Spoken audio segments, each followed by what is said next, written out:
Kita akan mengkonklusikan Injil di dalam kisah Natal dengan satu bagian dari Wahyu pasal yang ke-11. Tadi di kebaktian 1 kita sudah membahas Wahyu pasal 19 mengenai Allah yang Maha Kuasa bertakhta dan memerintah.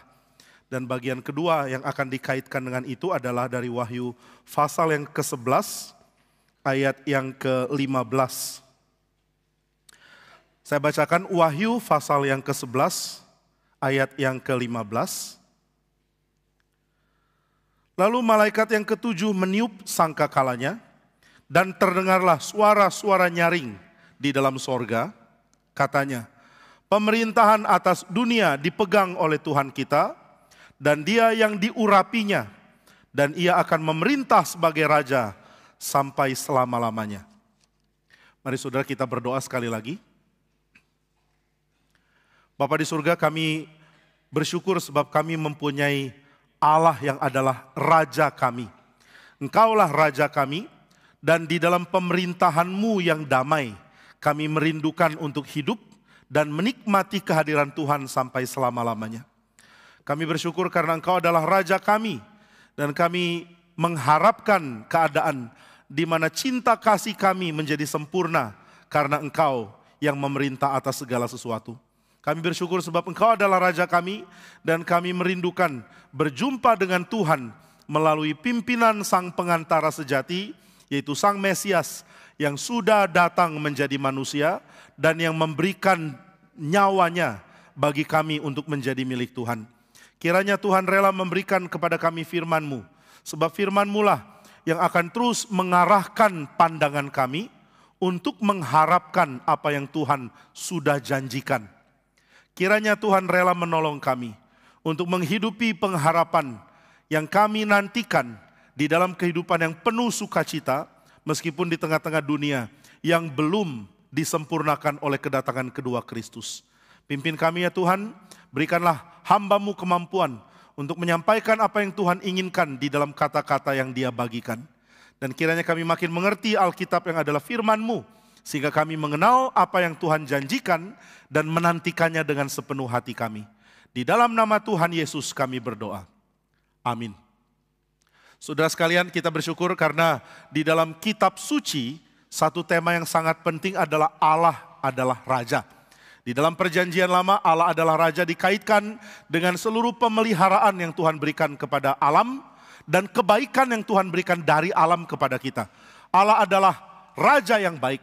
Dan karena Dia baik, Dia memberikan kebaikannya melalui alam semesta yang Dia jadikan. Maka saudara sekalian, alam adalah cara Tuhan menyampaikan kebaikannya. Cara Tuhan menyampaikan kemuliaannya. Segala yang baik, segala yang indah, segala yang menggetarkan hati yang kita dapatkan di dalam seluruh alam ciptaan adalah cara Tuhan untuk membuat kita mengenal Dia. Di dalam tulisan dari satu orang bernama John Polkinghorne. Dia adalah seorang yang sangat-sangat berbakat di dalam dunia fisika nuklir. Dia adalah profesor yang mengajar di dalam bidang nuclear physics di Inggris. Lalu setelah itu dia mendapatkan satu dorongan. Dia harus menjadi seorang teolog. Dia mesti menjadi seorang hamba Tuhan. Setelah itu dia menulis banyak karya yang mengaitkan antara teologi dengan dunia fisika nuklir yang dia dalami. Dia mengatakan ciptaan masih penuh misteri. Ciptaan masih terbuka untuk dieksplor lebih dalam lagi. Seluruh alam masih terbuka untuk kita kagumi lebih dari apa yang kita sudah ketahui sekarang. Maka dia mengatakan hanya ilmuwan bodoh yang menutup sains menjadi sistem yang sudah baku. Mengkanon science. Nah, ini satu istilah yang saya pakai, bukan istilah dia, tapi istilah yang saya pakai untuk menjelaskan pemikiran dia. Jadi Polkinghorne mengatakan banyak orang mengkanonkan sains. Mengkanonkan maksudnya menutup, tidak boleh ada tambahan lagi. Alkitab kita adalah buku yang dikanon, sudah tertutup.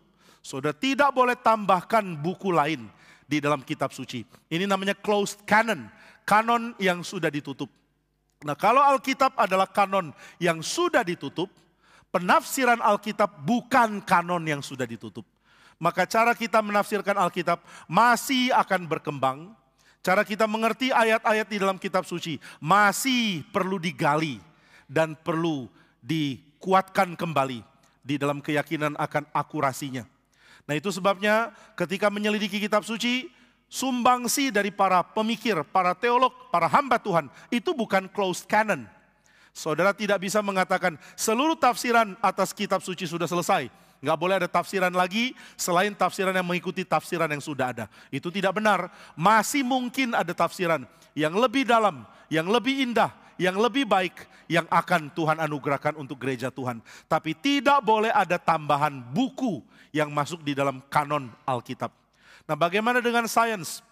Paul Kinghorn mengatakan banyak ilmuwan menutup ilmu pengetahuan sehingga menjadi sistem yang tidak mungkin mengeksplorasi hal yang baru. Misalnya orang mengatakan ini tidak sesuai sains. Itu berarti sains digunakan sebagai kanon tertutup. Sistem yang sudah baku, yang sudah tidak boleh berkembang, sudah tidak boleh ditambah. Lalu dipakai untuk menyelidiki segala sesuatu. Maka kalau ada orang mengatakan agama Kristen tidak sesuai sains, dia sedang menutup sains menjadi closed canon, menjadi kanon yang tertutup, dan karena itu tidak lagi menjadi sains. Sains harus selalu terbuka, lain dengan kanon Alkitab. Maka mengatakan agama Kristen tidak sesuai ilmu pengetahuan. Allah tidak masuk ilmu pengetahuan. Kebangkitan Yesus tidak sesuai dengan sains. Ini adalah klaim yang salah kaprah. Ini adalah klaim yang dilontarkan oleh orang yang berpikir bahwa ilmu pengetahuan sudah tertutup, sudah tidak mungkin berkembang. Tapi ketika Paul Kinghorn menyelidiki dunia atom, subatomic world, waktu dia menyelidiki fisika nuklir, baru dia sadar segala skema yang kita ketahui, yang banyak dipengaruhi oleh Isaac Newton, membangun fisika mekanik yang kita selama ini kenal, ternyata tidak cukup untuk memahami dunia subatomik. Perlu teori-teori baru, perlu pengertian-pengertian baru, perlu menantang diri untuk terbuka terhadap segala kemungkinan baru dari ilmu pengetahuan yang muncul dari fisika nuklir. Nah maka setelah mempelajari fisika nuklir dia menjadi sadar, saya perlu dalami Alkitab dengan semangat yang sama. Saya perlu menyadari bahwa Tuhan kita masih misteri yang besar bagi pikiran kita yang terbatas. Meskipun Tuhan sudah menyatakan diri, meskipun Tuhan sudah memberikan wahyunya, tetap masih banyak misteri yang kita sulit pahami tentang Tuhan kita. Maka dengan pendekatan seperti ini dia menjadi sadar ada begitu banyak keindahan yang masih mungkin kita gali, yang masih mungkin kita selidiki dan dapatkan dari kitab suci.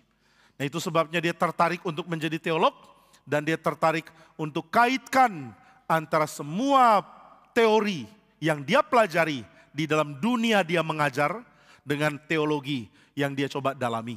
Nah, maka setelah dia coba dalami, dia sadar bahwa alam semesta masih mungkin untuk dipahami dengan lebih ekstrim, lebih luas, lebih dalam, lebih tajam sebagai sesuatu yang menyatakan mulia Tuhan. Alam semesta pada waktunya nanti akan menjadi pernyataan yang sempurna dari kemuliaan Tuhan. Nah, dia mengatakan kalimat yang mungkin agak kontroversial. Dia mengatakan sekarang seluruh ciptaan adalah menyatakan mulia Tuhan. Nanti pada waktu Tuhan datang kedua kali, seluruh ciptaan akan bersifat sakramental, sakramen.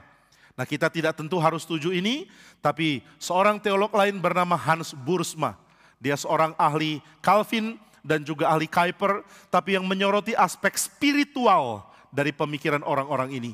Boersma mengatakan sangat mungkin bagi kita untuk melihat sudut pandang mulia Tuhan dan kita terlibat di dalamnya.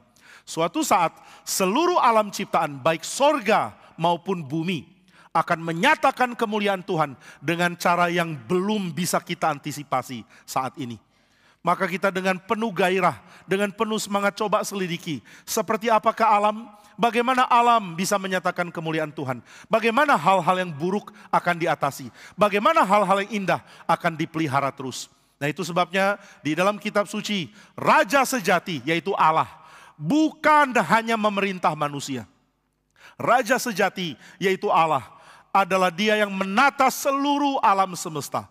Seluruh alam semesta ditata, dipelihara, ditopang, dan diatur oleh Dia. Tapi apa tujuan Dia mengatur segala sesuatu ini? Salah satunya adalah untuk menyatakan kebaikannya kepada kita. Tuhan mau ekspresikan kebaikannya melalui alam semesta. Nah saudara, kalau kita tidak memahami hal ini, kita sulit hidup di tengah dunia dan menikmatinya. Karena kita akan melihat dunia ini sebagai sesuatu yang berdiri pada dirinya dan bukan instrumen dari Tuhan untuk menyatakan kebaikannya. Saudara sekalian, di dalam tradisi Reform, John Calvin sudah menyatakan hal ini. Saya percaya Institutes of Christian Religion, buku yang pertama, adalah satu bagian karya Kristen yang paling penting setelah Alkitab tentunya, untuk mengembangkan pengertian tentang wahyu umum. Bagaimana Tuhan menyatakan kemuliaannya dan kebenarannya di dalam seluruh alam semesta. Salah satu dokumen terpenting adalah buku 1 dari Institutes of Christian Religion. Nanti di 18 Januari akan ada launching terjemahan ke dalam bahasa Indonesia oleh Momentum. Dan saudara harap bisa menikmati buku ini.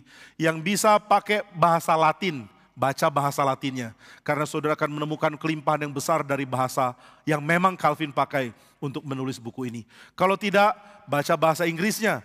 Meskipun mungkin hanya 70% dari apa yang Calvin mau bagikan bisa di cover oleh bahasa Inggris. Ada yang mengatakan kepada saya, sebenarnya pengertian itu sudah tercover oleh bahasa Inggris.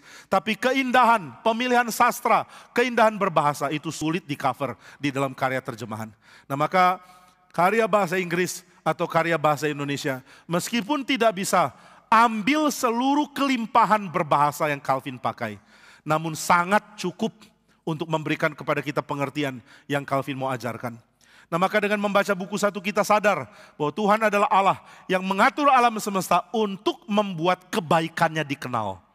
Biar kita kenal Dia sebagai Allah yang baik. Biar kita kenal Dia sebagai Bapa, pemberi yang baik. Namun ada satu aspek yang kita tidak sadar tentang apa itu baik. Waktu kita mengatakan Allah adalah baik, berarti di dalam kebaikan Allah terkandung dua hal yang mengharuskan Allah untuk menghakimi. Yang pertama adalah Allah harus menjaga segala yang di luar natur baik Allah mencampuri ciptaan yang baik. Allah tidak mungkin mengizinkan ciptaan yang harus menjadi wahyu dari kebaikan Tuhan dikacaukan dengan hal yang berlawanan dengan sifat Tuhan. Tuhan tidak mau kekacauan, Tuhan tidak mau kejahatan, Tuhan tidak mau penderitaan, aniaya, penindasan menjadi bagian yang mewarnai ciptaannya. Maka tidak mungkin Dia bisa membiarkan hal-hal ini terjadi. Kalau saudara bilang, loh kalau Tuhan tidak membiarkan kenapa terjadi? Mestinya Tuhan singkirkan dari awal. Tuhan tidak mau menyingkirkan dari awal. Ada banyak hal yang menyebabkan Tuhan tidak singkirkan dari awal. Tapi salah satunya adalah kalau Tuhan singkirkan dari awal, maka tidak ada manusia akan berbagian. Saudara dan saya harusnya masuk golongan yang akan disingkirkan. Nah Tuhan tidak suka ciptaan ini mencerminkan sifat yang berlawanan dengan sifatnya Tuhan. Saudara kalau mempunyai hasil karya dan saudara menginginkan karya ini mengekspresikan diri saudara, maka saudara akan sangat benci kalau yang saudara hasilkan ini justru menunjukkan sifat yang berlawanan dengan sifat saudara. Saya punya seorang teman yang sangat ketat di dalam memahami desain. Dia punya desain khusus, dia menginginkan warna-warna cerah, mewarnai apapun yang dia miliki. Entah itu baju, entah itu hiasan di kamar, atau apapun. Nah karena kita tahu sifat ini, satu kali kita memutuskan untuk membelikan dia baju warna hitam. Dia tidak pernah punya baju warna hitam, kemudian kita hadiahkan selamat ulang tahun, begitu dia buka, loh kok baju warna hitam? Kita mengatakan supaya hidupmu lebih realistis. Selain yang cerah juga ada aspek yang gelap. Dia mengatakan ini tidak mencerminkan diri saya. Loh tapi ini hadiah ulang tahun dari kami loh, masa kamu nggak menghargai kami? Tapi jawaban dia pinter, saya tidak perlu menghargai orang yang tidak menghargai saya. Waduh, saya tidak ambil hadiah ini, kenapa tidak? Baju warna gelap, saya tidak suka warna gelap. Loh kenapa tidak suka? Bukan ciri saya. Nah maka ini sifat dia. Saya tidak bilang kita semua harus ikut dia ya. Saya sekarang pakai jas gelap. Jadi saya beda dengan dia. Tapi dia mengatakan saya tidak mau apapun yang mencerminkan sesuatu yang lain dari apa yang jadi sifat saya. Nah saudara bisa jadikan ini contoh. Tuhan tidak mau apapun yang terbalik dari sifat Tuhan ada dalam ciptaan. Tuhan itu baik. Tuhan tidak ingin ada kejahatan di tengah-tengah ciptaannya. Tuhan itu adalah Allah yang indah dan agung. Tuhan tidak ingin ada yang kacau dan rusak di tengah-tengah ciptaannya. Allah adalah Allah yang punya belas kasihan. Maka Tuhan tidak ingin ada kekejaman dan penindasan di tengah-tengah ciptaannya. Itu sebabnya karena kita mengatakan Allah baik, maka kita juga tahu yang berlawanan dari sifat baik Tuhan pasti akan Tuhan singkirkan. Kalau begitu kita mulai gentar, sebab yang ditunjukkan sebagai jahat, yang dinyatakan sebagai yang kacau di tengah dunia, salah satunya adalah pemerintahan dari bangsa-bangsa. Raja-raja digambarkan sebagai unsur yang kacau yang ada di dalam dunia ini. Nah maka saudara melihat di dalam perjanjian lama, raja seringkali dicerminkan sebagai sesuatu yang negatif, yang jahat, yang kait dengan berhala. Raja dunia jahat. Raja dunia berkait dengan berhala. Tapi ketika saudara mengatakan, wah semua raja jahat, Alkitab dengan indah menyatakan tidak. Meskipun banyak raja jahat, tetap ada raja yang baik. Ada seorang raja namanya adalah Melkisedek. Ini adalah seorang raja dari daerah Salem. Ada yang menafsirkan daerah Salem adalah daerah yang berkait dengan Yerusalem. Melkisedek adalah seorang imam Allah yang maha tinggi. Dia bukan penyembah berhala kafir. Wah, dia raja kafir? Bukan, dia percaya Tuhan. Wah, kalau begitu dia umat pilihan. Tapi dia tidak termasuk keturunan Abraham. Oh, kalau dia bukan termasuk keturunan Abraham, berarti dia orang kafir, tidak perlu diperhatikan. Tapi Tuhan mengatakan Abraham setelah dia memerangi raja-raja yang menculik Lot. Lalu dia mengambil jarahan, sebenarnya ambil jarahan tentaranya bukan dia. Lalu kemudian setelah itu Melkisedek datang. Dikatakan Abraham segera ambil perpuluhan, lalu dia berikan kepada Melkisedek. Ini perpuluhan aku mau berikan kepadamu. Wah, ini bikin orang-orang menjadi heran. Jadi ini raja kafir atau bukan? Apakah dia termasuk keturunan Abraham? Bukan. Apakah dia termasuk keluarga Abraham? Juga bukan. Loh kalau begitu dia bukan umat pilihan, tapi dia orang pilihan. Dia adalah raja yang menyembah Tuhan, dan setelah dia bertemu Abraham, dia memberkati Abraham. Bukan Abraham memberkati dia. Maka orang Yahudi kalau baca kitab suci banyak kagetnya. Harusnya ya, saudara dan saya juga kalau baca kitab suci banyak kagetnya. Alasan kita nggak kaget adalah karena kita nggak perhatikan. Baca lewat begitu saja, apalagi ada target baca ya. Saya tadi diberikan bacaan 1 tahun, nanti saudara bisa ambil setelah kebaktian, bisa beli. 1 kantong berisi 10 buku yang akan menuntun saudara membaca dari awal sampai akhir. Jadi setelah 1 tahun, saudara akan selesai baca Alkitab. Ada 2 versi, yang pertama versi urutan dari Alkitab, yang kedua versi dari sejarah dari kisah Alkitab dari Kejadian sampai Wahyu. Segera miliki yang belum punya, dan di situ ada 10, saudara bisa bagikan kepada rekan-rekan yang lain sebagai hadiah kecil untuk mereka juga dipandu di dalam baca kitab suci. Tapi kadang-kadang karena mau memenuhi pembacaan 1 year reading, 1 tahun selesai. Akhirnya kita selesaikan target membaca tanpa memikirkan apa yang dibaca. Saudara pernah tidak membaca bagian yang mengatakan semua manusia jahat, hatinya mencerminkan kejahatan semata. Bukankah waktu baca itu harusnya saudara kaget? Tapi saudara baca dengan angguk-angguk, iya setuju, iya manusia jahat. Iya memang manusia itu jahat. Lalu ada orang kritik saudara, saudara marah. Kamu jangan jahat dong. Siapa bilang saya jahat? Loh, di Alkitab bilang semua manusia jahat. Oh iya lupa. Nah ini namanya pembacaan tanpa tersentuh oleh yang dibaca. Saudara hati-hati ya, kita sangat mudah untuk membaca run through tanpa benar-benar memperhatikan apa yang Alkitab mau bicarakan kepada kita. Alkitab tidak bicara hal yang senang-senang. Alkitab banyak kritik manusia. Maka kalau saudara manusia dan saudara dikritik, saudara harusnya berespons 2, bertobat atau marah. Tapi heran ya, kita marah pun tidak, tapi bertobat juga tidak. Jadi setelah baca Alkitab ada pertobatan? Tidak. Ada marah juga enggak. Loh, terus apa yang ada? Yang ada adalah, hore sudah selesai baca Alkitab 1 tahun. Berapa banyak dari bagian Alkitab menyentuh hatimu? Tidak ada. Berapa banyak kamu ditegur? No. Berapa banyak kamu marah? Nggak ada. Loh kok bisa selesai baca? Bisa. Karena baca itu, ini Ibu Budi, ini Bapak Budi gitu kan. Ini Ibu Budi, ini Bapak Budi. Murka Allah disediakan tanpa campuran. Sudah baca itu pun udah ngeri loh. Padahal saya cuma ambil secara random. Nah maka mari kita baca kitab suci dengan baik-baik, dengan hati-hati. Orang Yahudi teologinya jadi kacau, bentur sana sini. Waktu baca soal Melkisedek. Kok bisa ada raja sebaik ini, tapi tidak termasuk umat Tuhan? Kok bisa ada raja menjadi imam dari Allah, tapi tidak termasuk kami? Kok bisa ada raja yang tidak masuk golongan kami, tapi memberkati bapa leluhur kami? Ini siapa ya? Maka mereka kesulitan membaca bagian ini, tetapi bagian ini sudah tertulis. Dan meskipun Tuhan tidak memberikan penjelasan lebih rinci, namun Tuhan menyatakan bahwa ada raja di dunia yang ternyata baik, raja di dunia yang ternyata selaras dengan hati Tuhan. Apakah hanya raja bernama Melkisedek? Tidak. Ada raja atau Abimelek. Abimelek ini sebenarnya gelar bagi raja-raja di daerah Kanaan.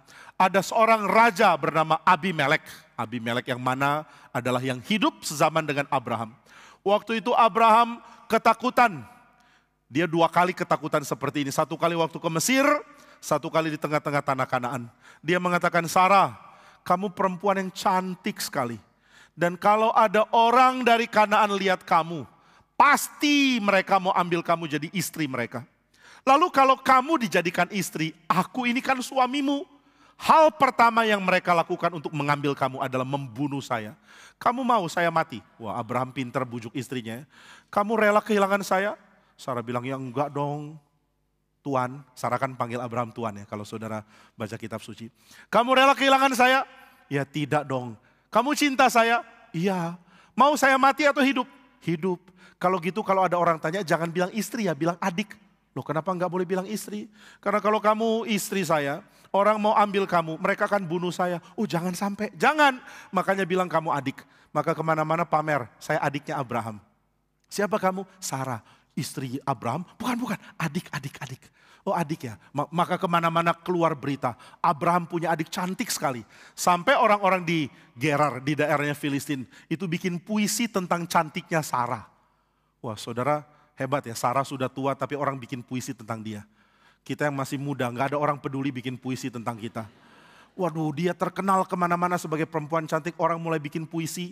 Ini berarti kalau ada penyanyi jalanan, cari inspirasi untuk bikin lagu. Mereka ingatnya Sarah. Sarah jadi orang terkenal karena kecantikannya. Padahal dulu belum ada Instagram, belum ada TikTok, belum ada media sosial. Sarah sudah sangat terkenal. Dan di dalam keadaan terkenal, Raja Abimelek mengatakan, saya mau jadikan dia istri. Karena dengar-dengar dia itu adiknya Abraham. Maka Abimelek ambil dia. Dan Tuhan menegur dia. Kamu mengambil istri dari orang yang aku anggap nabi. Abimelek kaget. Aku tidak tahu loh ini istrinya. Kemana-mana dia pamerkan adik. Kemana-mana dia memberitahu ini adiknya. Aku enggak bersalah. Tuhan mengatakan, saya tahu kamu suci hatinya. Saya tahu kamu tidak bersalah, maka saya memberi peringatan sebelum kau jatuh dalam dosa. Nah saudara dengar setiap peringatan, jangan kalau diperingatkan marah balik. Orang sombong itu kalau diperingatkan marah, ngambek, protes. Itu bukan sifat yang baik. Saudara, satu hal yang membuat gereja reform sangat diberkati adalah gereja reform karena pengaruh dari pendeta Stephen Tong. Dididik untuk mendengarkan hamba Tuhan. Dididik untuk memperhatikan mimbar. Saya berkata ya, saya punya khotbah kadang-kadang penuh dengan teguran. Di dalamnya banyak marah atau tegur. Mungkin kalau di gereja lain sudah sulit diterima. Tapi karena saudara sudah biasa, kita sudah biasa di dalam gereja ini. Dididik untuk menghargai perintah, teguran, dan juga peringatan dari mimbar. Maka kita tidak merasa bermasalah kalau dikhotbahkan dengan keras dan ada teguran-teguran yang menusuk hati kita. Biar ini kita pelihara supaya gereja kita terus diberkati oleh Tuhan. Perhatikan setiap teguran. Jangan marah kalau Tuhan berikan peringatan. Tuhan berhak mengingatkan kita. Tuhan berhak menegur kita dengan keras. Karena dia mencintai kita. Dan hamba Tuhan adalah alat yang dia pakai untuk menyalurkan cinta kasihnya di dalam bentuk teguran sekalipun. Nah maka Tuhan tegur Abimelek, jangan ambil. Karena kalau kamu ambil, saya akan matikan kamu. Sebab kamu mengambil istri orang yang benar. Akhirnya Abimelek kembalikan Sarah kepada Abraham. Ini saya kembalikan. Kamu kenapa enggak bilang ini adalah istrimu? Saya takut. Saya merasa tidak ada takut akan Tuhan di daerah ini. Tapi Abimelek mengatakan, saya takut akan Tuhan. Maka saya kembalikan istriku, kita bikin perjanjian dan aku mau jadi temanmu. Setelah itu Abimelek memberikan pemberian kepada Abraham. Perhatikan ya, Abraham dapat pemberian dari Abimelek setelah istrinya Abraham, yaitu Sarah, dikembalikan. Kalau saudara baca kisah di Mesir lain, waktu Firaun lihat Sarah cantik, langsung dia beri hadiah untuk Abraham, sogokan. Tapi Abimelek tidak. Waktu dia tahu Abraham adalah seorang nabi, Abraham adalah hamba Tuhan, Abraham adalah orang yang dicintai Tuhan, dia dengan sangat penuh hormat mulai memberikan hadiah kepada Abraham, mulai menghargai Abraham. Orang yang rindu dengar firman, yang rindu diperingatkan oleh Tuhan, yang rindu menjalankan apa yang Tuhan ingatkan, ini akan menjadi seorang yang sangat bahagia hidupnya. Tetapi sangat kasihan jika kita terus menyempitkan diri, tulikan telinga dan tutup hati dari peringatan dari Tuhan. Berarti ada raja namanya Melkisedek yang sangat terhormat. Lalu ada raja dengan karakter takut akan Tuhan seperti Raja Abimelek ini. Di dalam kitab suci, raja-raja yang sangat besar yang memerintah pada waktu Israel dibuang adalah raja-raja yang juga Tuhan cintai. Nebukadnezar adalah raja yang Tuhan cintai. Tuhan bangkitkan Daniel untuk berinteraksi dengan raja ini. Tuhan bangkitkan Sadrak, Mesak, Abednego untuk memberikan peringatan kepada Nebukadnezar. Nebukadnezar tadinya penyembah dewa-dewa Babel. Dia menyembah segala sembahan yang ada di kota Babel. Tapi pelan-pelan dia mulai sadar, hanya Allahnya Daniel, hanya Allahnya Sadrak, Mesak, dan Abednego yang layak untuk disembah. Tuhan memperhatikan raja-raja. Saudara, Tuhan tidak anggap remeh orang-orang dengan kekuasaan yang besar. Tuhan cinta orang-orang rendah. Tapi Tuhan juga memperhatikan orang-orang yang sangat signifikan di dalam kebudayaan. Nah, maka saudara jangan tidak seimbang membaca kitab suci. Orang Marxis yang dipengaruhi pikiran Karl Marx, yang dipengaruhi komunisme, sosialisme di dalam versi dari Karl Marx, akan sangat senang baca Alkitab yang memberikan tekanan di dalam kondisi Tuhan membela orang miskin, orang rendah, orang terpinggirkan. Dan ini benar, memang Alkitab berbicara tentang Tuhan yang memperhatikan orang miskin. Tapi jangan lupa, di dalam bagian lain, Tuhan juga sangat mau menunjukkan otoritas dan kuasanya kepada raja-raja yang penting. Orang penting harus dibawa ke Tuhan. Sama seperti orang rendah harus dibawa ke Tuhan. Orang miskin perlu kenal Tuhan. Tapi orang-orang kunci juga perlu kenal Tuhan. Itu sebabnya di dalam pelayanan kita harus seimbang melakukan dua ini. Perhatikan yang miskin, perhatikan yang tidak berpendidikan, perhatikan yang dipinggirkan dan direndahkan oleh masyarakat. Tapi jangan lupa, lihat yang berpotensi, perhatikan yang sangat mungkin dipakai Tuhan. Nah, saudara, ini sifat dari pendeta Stephen Tong. Dia mempunyai kebiasaan memandang. Kalau ada orang yang dianggap sangat penting, dia akan memberikan perhatian yang besar kepada orang itu. Demikian kita lihat di dalam kitab suci. Kalau ada orang yang mampu mempengaruhi banyak orang, Tuhan akan berikan matanya pada orang itu. Kalau Tuhan mengasihani, Tuhan akan berikan teguran kepada orang itu. Kalau Tuhan tidak mau peduli lagi, Tuhan akan ganti orang itu dengan orang lain yang juga penting. Di dalam kitab suci banyak catatan tentang orang-orang kunci, orang-orang penting, termasuk raja-raja kafir. Tuhan memperhatikan siapa yang jadi penguasa, termasuk di Indonesia. Saudara pikir yang peduli pemilu cuma kita? Tuhan pun peduli. Tuhan ingin bangsa ini punya pemimpin yang takut akan Tuhan. Tuhan ingin bangsa kita punya pemimpin yang memperhatikan kehidupan banyak orang. Itu sebabnya ketika kita lihat kisah Daniel, Daniel dibangkitkan oleh Tuhan untuk berinteraksi dengan Nebukadnezar. Dia bukan orang ambisius ya. Waktu diambil oleh Babel, dimasukkan ke dalam istana, dididik menjadi orang-orang berhikmat. Dia tidak langsung mengatakan, saya mau jadi dekat dengan Nebukadnezar. Lalu mulai menjilat pura-pura. Dia tidak seperti itu. Dia tidak pakai cara pura-pura baik. Saudara tidak perlu pura-pura baik untuk mendapatkan posisi. Karena itu posisi yang tidak ada gunanya. Kita menjadi orang yang tahu bagaimana melayani Tuhan, tanpa mengerti bagaimana mencari jalan untuk jadi populer atau menjadi orang kunci. Saya tidak pernah berpikir masuk ke dalam gereja reform, lalu pikir bagaimana cara jadi orang kunci, bagaimana mendekat kepada penguasa, sama sekali tidak. Saya kadang-kadang cari pendeta Stephen Tong untuk bisa bicara dengan dia.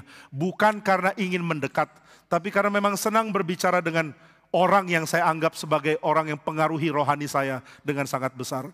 Apakah setelah itu saya akan diingat oleh dia atau tidak, saya tidak peduli. Maka saudara sekalian, Daniel bukan orang yang peduli posisinya.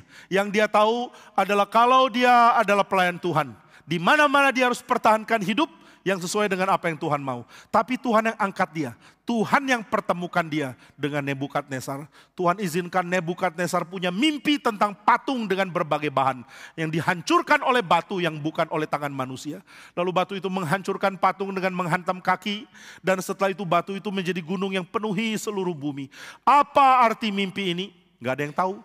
Ketika ahli-ahli nujum, ahli-ahli astrologi, ahli-ahli tafsir mimpi, ahli-ahli para dewa dari dari Babel mengetahui Nebukadnezar diganggu mimpi, mereka bilang, "Tuan, beritahu mimpimu kepada kami, maka kami akan beritahu artinya."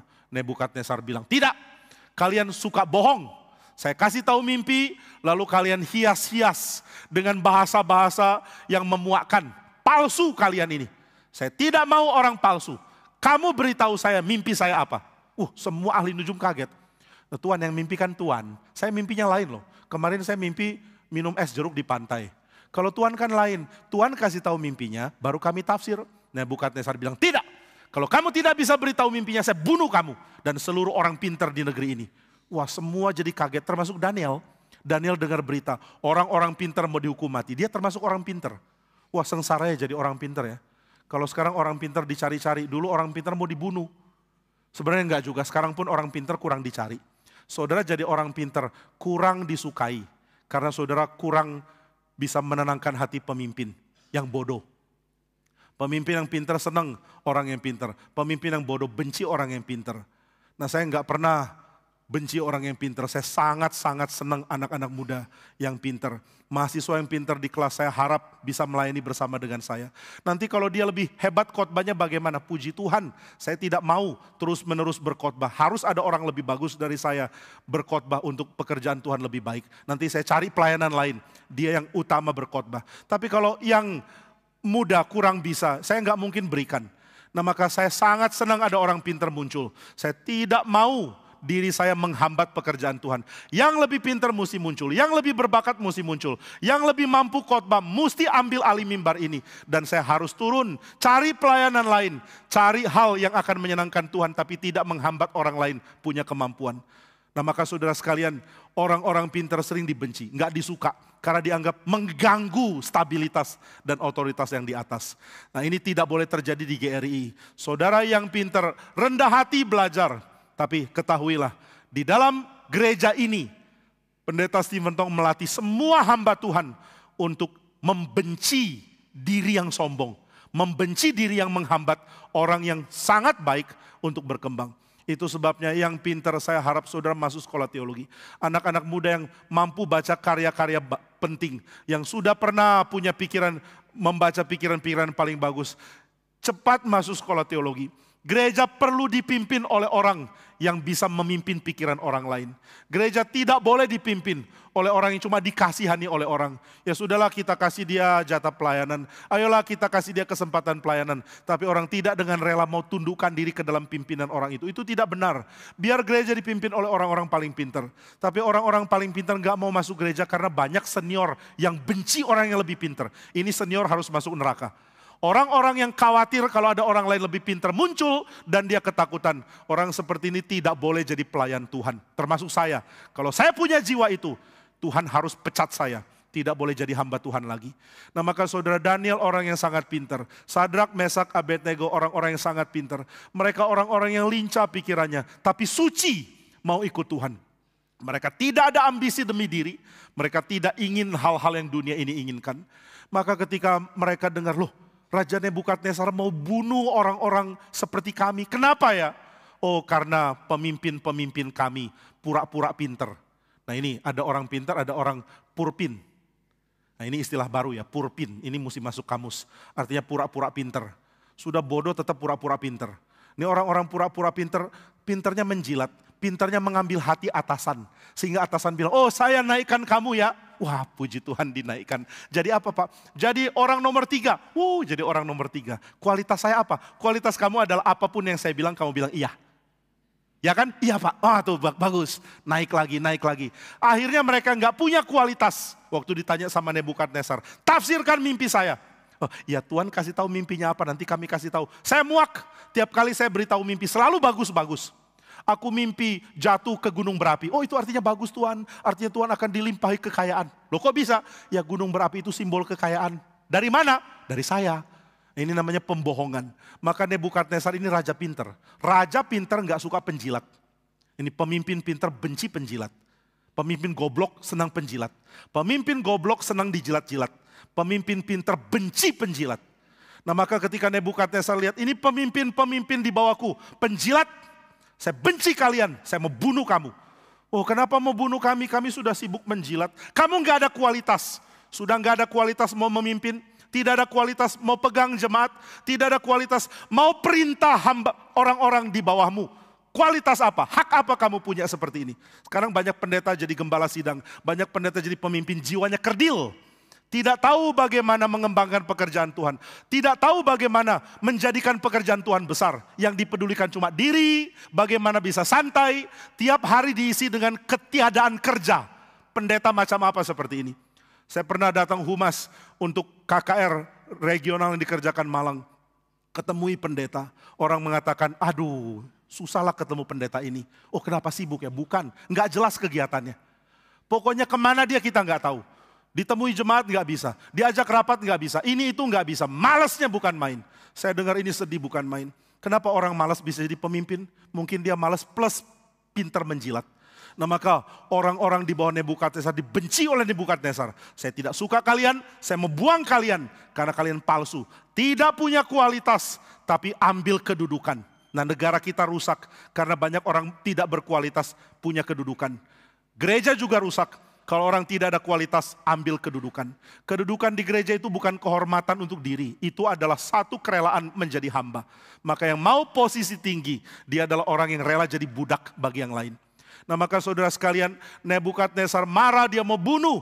Daniel mengatakan, jangan, izinkan aku bertemu Nebukadnezar. Daniel minta ketemu. Bukan karena dia mau cari jalan untuk jadi pemimpin.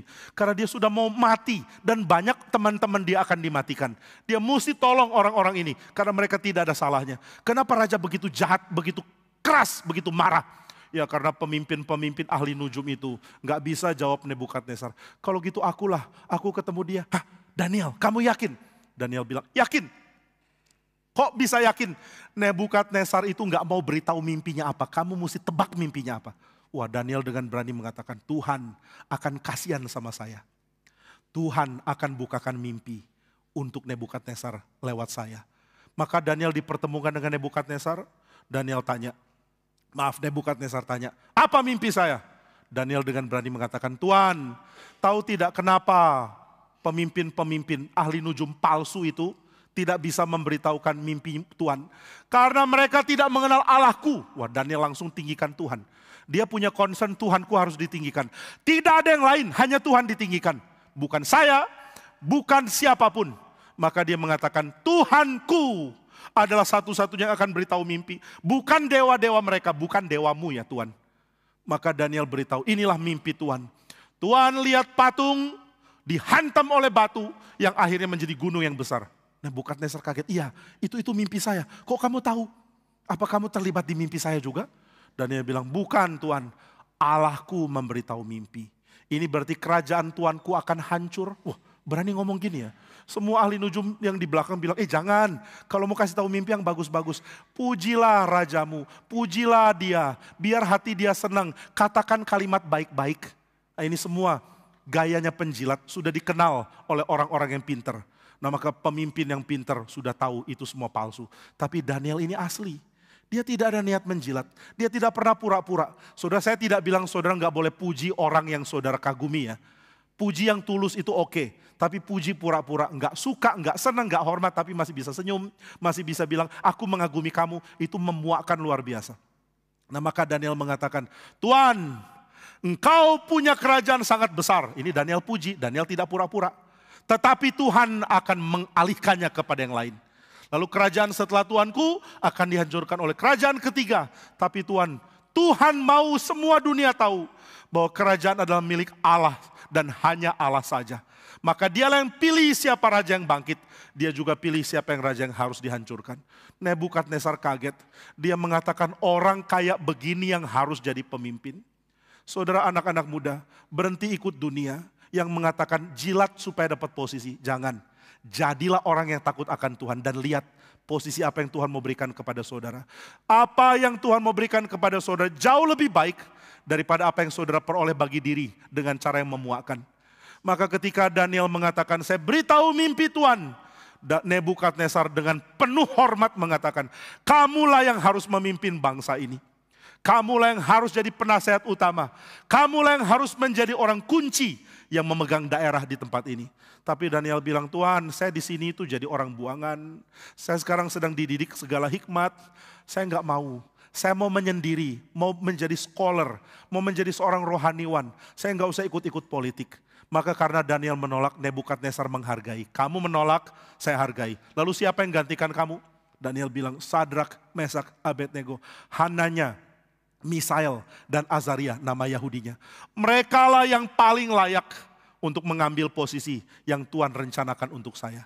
Maka akhirnya Nebukadnezar angkat Sadrak, Mesak, Abednego menjadi pemimpin instead of Daniel. Daniel tetap menjadi seorang rohaniwan yang belajar, dan Sadrak, Mesak, dan Abednego menjadi pemimpin utama yang memegang kendali atas Babel. Nah saudara, Tuhan mau Nebukadnezar bertobat. Tuhan mau Nebukadnezar belajar mengenal Tuhan lewat hamba Tuhan bernama Daniel.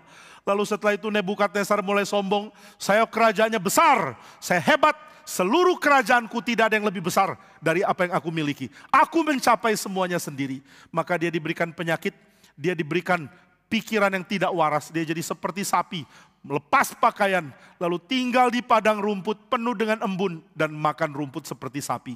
Nah di dalam tradisi Babel, ini berarti kerasukan roh yang akan membuat engkau kuat. Ini menurut orang Babel. Tapi orang Babel yang memikirkan bahwa ini adalah kerasukan roh, dihina oleh banyak tradisi dari bangsa-bangsa lain yang menganggap mana itu kerasukan roh. Itu gila. Nebukadnezar sudah gila. Dia orang gila. Jangan dengar dia lagi. Maka di dalam kontroversi, apakah Nebukadnezar dipenuhi roh atau dia sedang jadi gila? Muncul di tengah-tengah rakyat, Tuhan memulihkan Nebukadnezar. Begitu dia sudah pulih, dia sadar, celaka. Saya pernah menghina Tuhan dengan meninggikan diri. Sekarang saya tidak berani lagi. Nebukadnezar berkali-kali ditegur oleh Tuhan. Waktu dia bikin patung yang besar, semua orang harus menyembah. Sadrak, Mesak, Abednego tidak mau menyembah dan Tuhan meloloskan mereka. Akhirnya di dalam kerajaan Babel, Nebukadnezar memberikan perintah. Di seluruh kerajaan ini, siapa berani menghina Allahnya Daniel? Siapa yang berani mengatakan kata-kata hujat terhadap Allah Sadrak, Mesak, Abednego? Dia harus dihancurkan, dia harus dibunuh, dan rumahnya harus dihancurkan. Nah kalimat-kalimat dari Daniel, lalu tingkah laku Sadrak, Mesak, Abednego yang berani, akhirnya membuat Nebukadnezar mengenal Tuhan. Dia menjadi sadar, Tuhan ternyata peduli saya. Meskipun saya raja dari bangsa kafir. Kenapa Tuhan peduli ya? Karena seorang raja menguasai begitu banyak orang. Raja kasih satu keputusan, seluruh rakyat akan dipengaruhi. Saudara dan saya kan lain ya. Kita ngomong apapun yang dipengaruhi sedikit. Saudara mengatakan ke keluarga, besok pagi kita pergi. Yang kena pengaruh paling 5 orang atau 6 orang. Tapi seorang raja mengatakan, besok kita perang. Maka seluruh rakyatnya akan dipengaruhi oleh keputusan raja. Ini orang yang akan menentukan nasib begitu banyak orang. Maka Tuhan akan perhatikan. Tuhan taruh matanya melihat kepada raja-raja. Dan mengatakan, jangan sembarangan, jangan menghina, jangan menghujat Tuhan. Jangan menghina orang miskin, jangan berlaku tidak adil, dan Tuhan memandang mereka.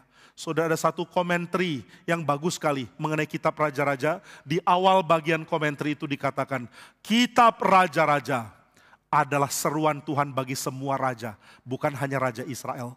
Maka di situ engkau akan melihat contoh dari raja-raja di sepanjang sejarah sampai sejarah kita sekarang tentang sifat-sifat raja yang Tuhan senang dan terutama yang Tuhan benci dan yang harus ditiadakan di dalam diri seorang raja.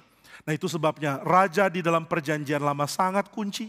Tuhan perhatikan dan meskipun banyak yang Tuhan abaikan, tetap ada beberapa yang Tuhan mau perhatikan. Nah sekarang kalau kita maju ke dalam kitab Wahyu, kita akan menyadari di dalam kitab Wahyu tema raja ini muncul beberapa kali di dalam bagian yang signifikan.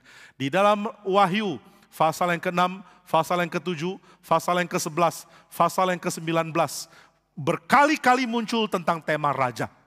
Ada bagian yang mengatakan ada 7 raja yang akan muncul bergantian. Ada yang mengatakan 10 raja akan bangkit. Kitab Wahyu mempunyai pola di mana raja adalah pola yang cukup banyak berulang. Nah bagaimana Tuhan memperlakukan raja-raja dari bangsa-bangsa? Di dalam kitab Wahyu kadang-kadang kita cuma lihat Tuhan marah kepada raja-raja. Tuhan menghukum mereka, Tuhan menghancurkan mereka. Tapi jangan lupa di dalam kitab Wahyu bagian akhir dikatakan akan ada banyak raja membawa harta mereka dan datang kepada Allah. Raja-raja dunia akan Tuhan selamatkan. Meskipun banyak yang akhirnya Tuhan biarkan binasa. Maka sekarang kita mau fokus. Bagaimana cara Tuhan menyelamatkan raja-raja. Menyelamatkan para pemimpin. Di dalam perjanjian lama pemimpin yang akhirnya kenal Tuhan. Seperti Nebukadnezar atau seperti Gubaru atau di dalam versi Daniel, Darius orang Media. Lalu juga seorang di dalam kisah Elia. Yaitu seorang yang mempunyai penyakit kusta. Lalu setelah itu dia minta berobat, maaf kepada Elisa ya. Minta berobat kepada semua pemimpin ahli medis terbaik di negerinya. Enggak ada yang bisa. Akhirnya dia pergi dari Syria, pergi ke Israel, bertemu seorang nabi. Dia bertemu Elisa. Dia sudah minta anak buahnya ketok pintu rumah. Mau bertemu Elisa? Elisa keluar pun enggak mau. Dia cuma kirim budaknya. Budaknya tanya, ada apa?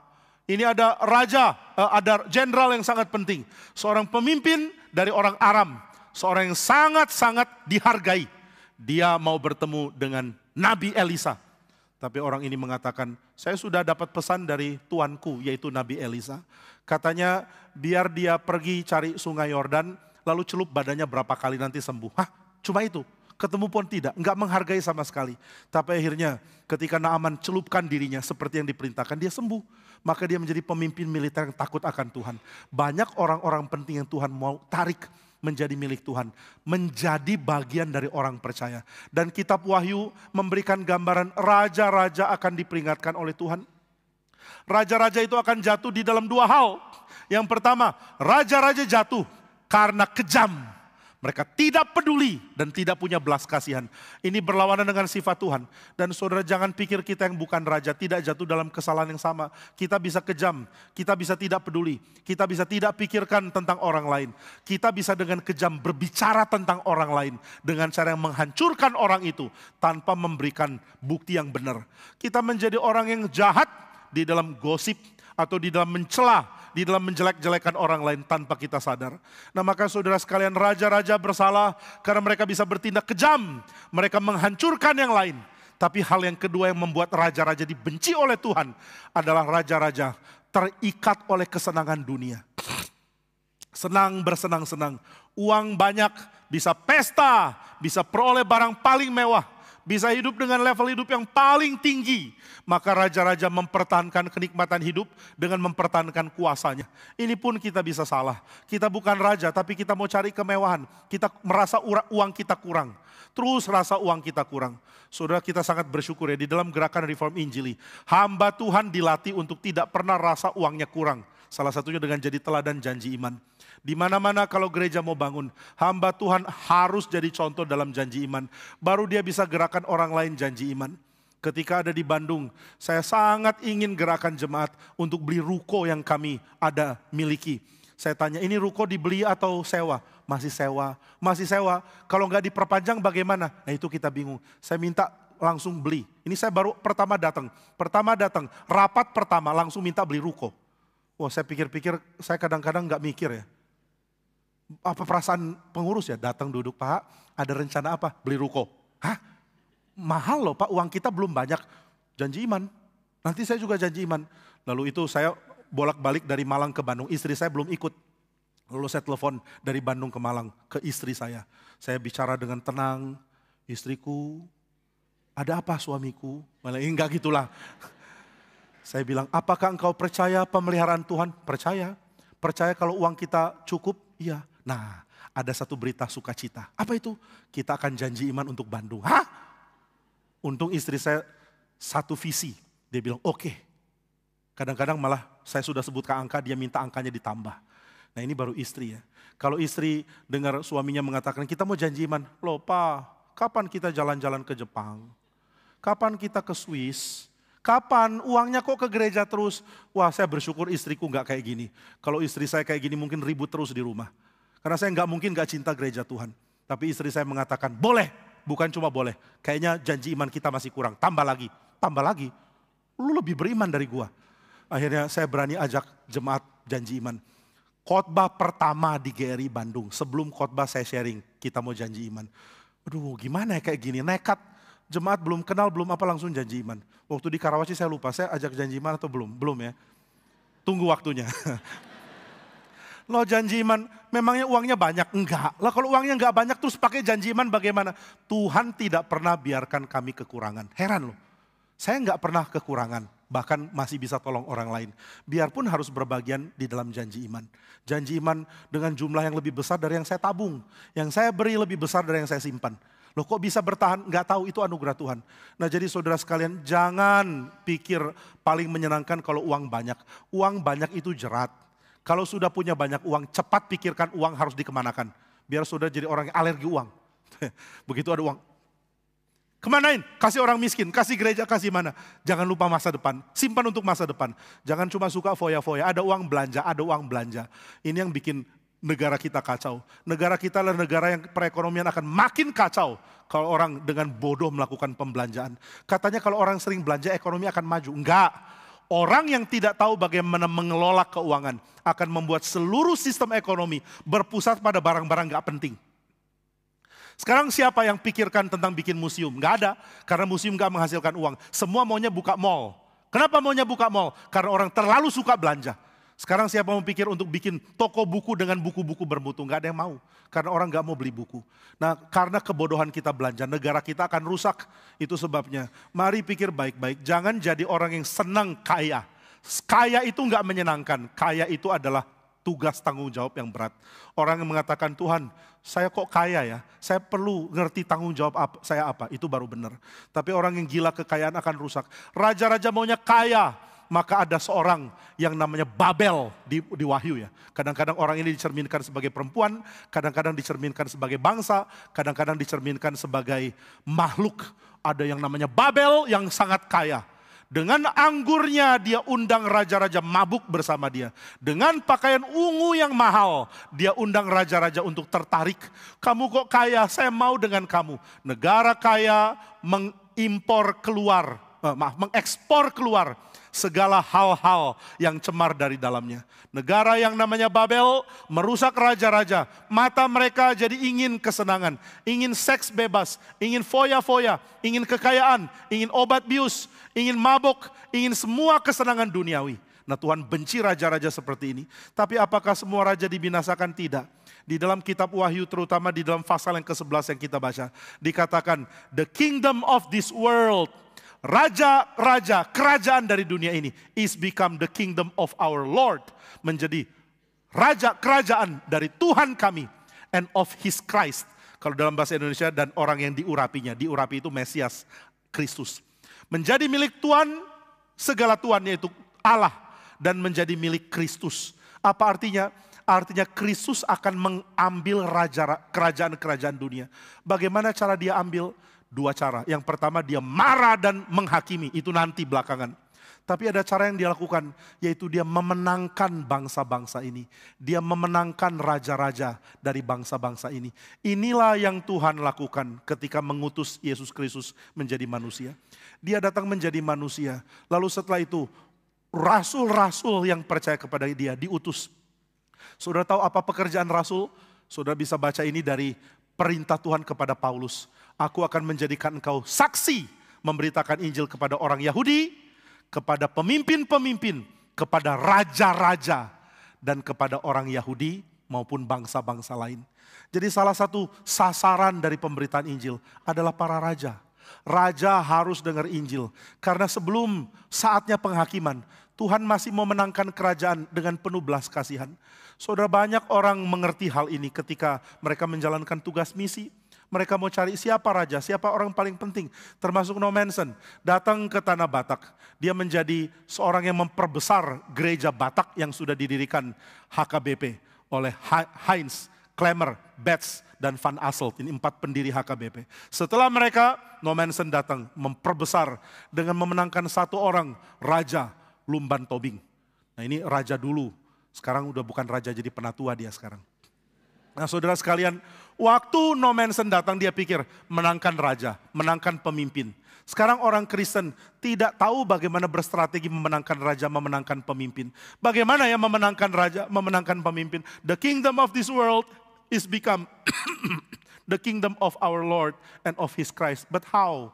Gimana caranya? Sekarang kita tidak berstrategi. Gereja Tuhan cuma berstrategi untuk cari orang, tarik orang. Kalau bisa penuh sudah senang. Tapi tidak berstrategi untuk membangun pikiran dari orang Kristen. Tidak membuat mereka punya wawasan yang besar. Sehingga nanti mereka akan membuat pengaruh.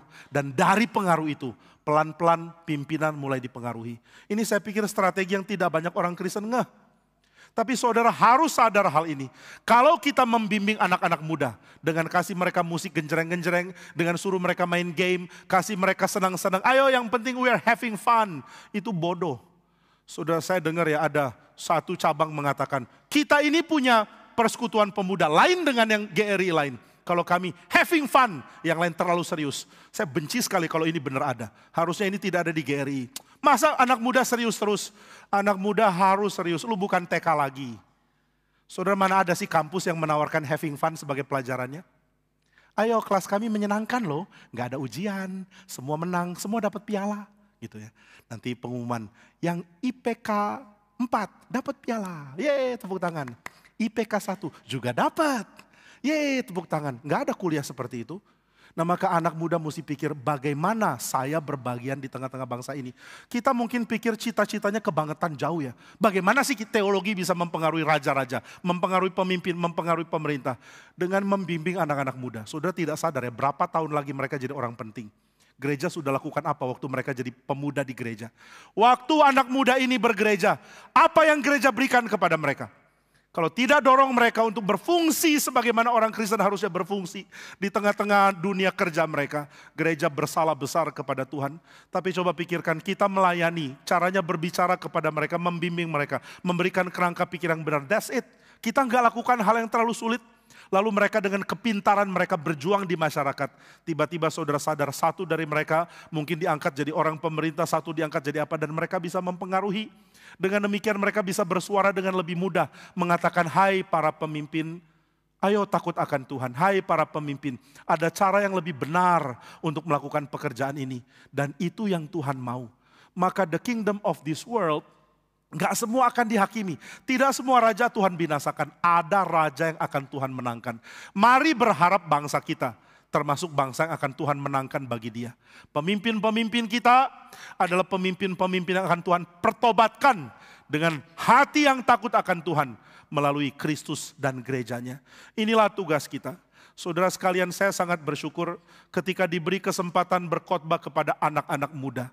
Tidak lama setelah itu dengar mereka sudah kerja. Ada yang kerja di pemerintahan DKI, ada yang kerja di Pertamina, ada yang kerja di mana, dan mereka mengatakan kami punya posisi tinggi karena anugerah Tuhan. Saya sangat bersyukur karena belum lama mereka baru mahasiswa, mereka ada di gereja. Sudah tahu ya mahasiswa kalau baru masuk kuliah lalu datang ke gereja, mukanya kan gak bisa dibedakan ini SMP, SMA atau kuliah.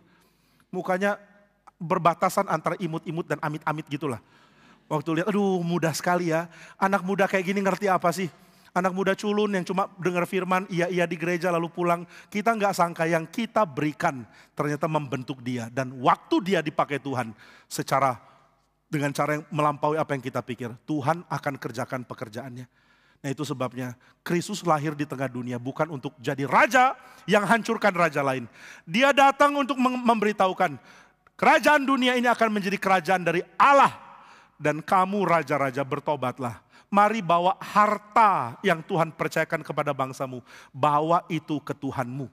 Inilah yang kita bisa saksikan.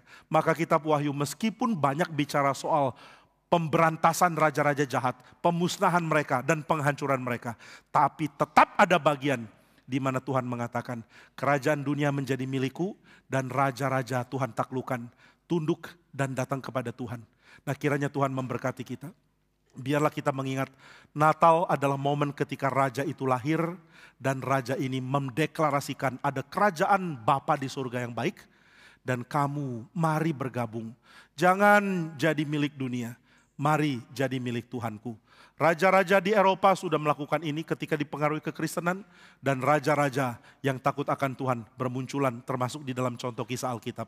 Mari kita berharap kita di dalam masa hidup kita juga melihat Tuhan bekerja memenangkan pemimpin-pemimpin negara untuk tunduk dan takut akan Tuhan. Kiranya Tuhan memberkati, mari kita berdoa. Ya Bapa di surga, kami bersyukur karena pemerintahan atas dunia dipegang oleh Tuhan kami dan oleh Kristus yang dimiliki oleh Tuhan kami. Dan ia akan memerintah sebagai raja sampai selama-lamanya. Tuhan, kami tahu Engkau akan menjadi raja dengan menyingkirkan raja-raja jahat. Tapi kami juga memohon Engkau izinkan pemimpin-pemimpin yang kami lihat sedang memimpin dimenangkan oleh pertobatan dan pengampunan yang Tuhan berikan. Ampunilah para pemimpin kami, jadikanlah mereka berhati takut akan Tuhan. Kiranya Tuhan rela tolong. Pimpin kami orang-orang Kristen untuk bersaksi di tempat di mana kami ada. Dan biarlah kami bisa melihat bagaimana gerejamu memberi pengaruh di tengah dunia, di dalam politik tanpa terlibat di dalamnya dengan serakah. Gereja berpengaruh di dalam pemerintahan tanpa menginginkan posisi pemerintah. Kiranya Tuhan tolong, berkatilah gerejamu dan berkati anak-anakmu. Di dalam nama Tuhan Yesus kami berdoa. Amin.